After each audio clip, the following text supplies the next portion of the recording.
dado. E além da Autoridade Nacional de Proteção de Dados, tem o PROCON. O PROCON tá multando muita empresa grande aí. Com base na LGPD. Com base na LGPD. Só pra gente posicionar a galera, quais são os órgãos que podem multar... Quais são os órgãos que podem multar com base na LGPD? A Autoridade Nacional de Proteção de Dados, né? Que ela fiscaliza a lei. E todos os outros órgãos fiscalizadores. PROCON, Ministério Público. Jesus! Todos. A Justiça, né? Que as pessoas entram com processo judicial. Então, o juiz vai aplicar também com base na Lei Geral de Proteção de Dados. Então, a empresa que não estiver adequada, ela não precisa se preocupar somente com a Autoridade Nacional de Proteção de Dados. Precisa se preocupar com todos esses outros. O PROCON, por exemplo, tá multando muita farmácia. Por quê? Nesse sentido, que você chega na farmácia, não dá seu CPF. Para que ele tá solicitando seu CPF? Aonde é que vai aquele CPF? Porque tem que estar explícito que você está dando o CPF para um cadastro, é isso? Ele tem que pedir um consentimento seu, precisa te explicar o porquê daquele cadastro, você vai autorizar. Tem algumas farmácias hoje em dia que até imprime um papelzinho para você assinar, tem outras que mandam um SMS, você dá um aceite, porque a farmácia ele precisa ter um aceite seu mesmo, um consentimento demonstrando que você ofereceu aqueles dados. Ele não pode fazer essa troca, me dá esse CPF que eu te dou um desconto. Entendi. Entendeu? Não pode vincular a isso. Ele pode vincular o seguinte, você quer entrar aqui no nosso cadastro de clientes. Mas ele pode falar, você entrando no cadastro, você terá desconto? Ele pode fazer isso ou não? Pode. Mas aí, no momento que você entra num cadastro de clientes ali dele, ele precisa informar pra você, te mostrar tipo uma política de privacidade, que a gente chama. Se esses dados são compartilhados com outras empresas, com onde ele podem ser. armazenar. Se você der o aceite, pode. Por isso tem que ter esse documento. Olha ali, aqui, vai ser compartilhado com uma outra farmácia, com uma outra rede.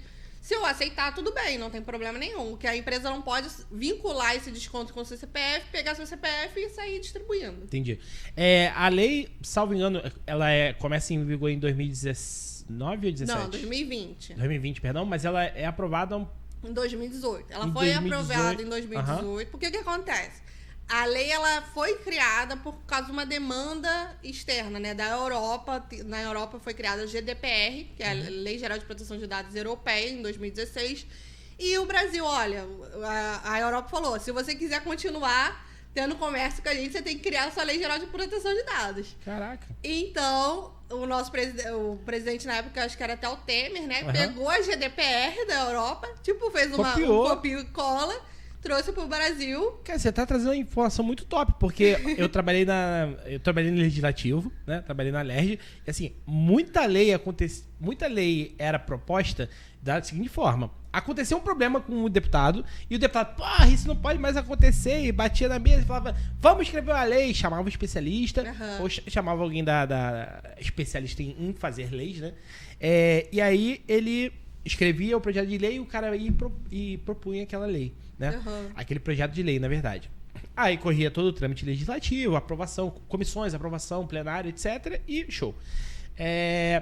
E aí você tá me trazendo que isso foi uma demanda externa, né? Foi uma demanda externa. Para o Brasil continuar essa relação, porque todos os dados de estrangeiros, dados brasileiros, a gente precisa ter esse cuidado, né? Então, se a gente para continuar fazendo essa troca com os países europeus, a gente precisaria ter a nossa legislação de proteção de dados, porque lá eles já possuem uma legislação muito antiga. Em 2016 eles unificaram essas legislações de proteção de dados e foi lançada a GDPR. E aí a gente pegou a GDPR, copiou e colou pro português e veio a LGPD em 2018. Aí ela foi autorizada em 2018, né? Mas com a situação toda da pandemia e tudo isso, ela entrou em vigência em 2020. Mesmo entrando em vigência em 2020, como teve toda essa situação da pandemia, eles ainda deram um prazo de 1 ano, tá? Para as empresas se adequarem. Aí somente após 1 ano que as sanções entraram em vigor, que foi em agosto de 2021. Entendi. Então, em agosto de 2021 já entrou em sanção em vigência as sanções, né? E foi o período também para a Autoridade Nacional se formar, né? Porque era um órgão que não existia. Ela veio por causa da lei. E a Autoridade Nacional de Proteção de Dados é um órgão vinculado diretamente à Presidência da República. Então, é um órgão independente. Então, ele tá ali somente para fiscalizar a lei, fiscalizar as empresas e regulamentar, né? Ver coisas que às vezes não tá tão explícito na lei, ele vai regulamentar. Porque... Fala, pessoal, esse foi um corte do Tudão Cast, tá? Se você gostou dessa história, dá uma olhada no episódio completo que tá aqui na descrição do canal. E lá no canal a gente tem muito mais histórias maneiras como essa. Dá uma curtidinha lá, assina o canal. Fico por aqui, até mais. Valeu!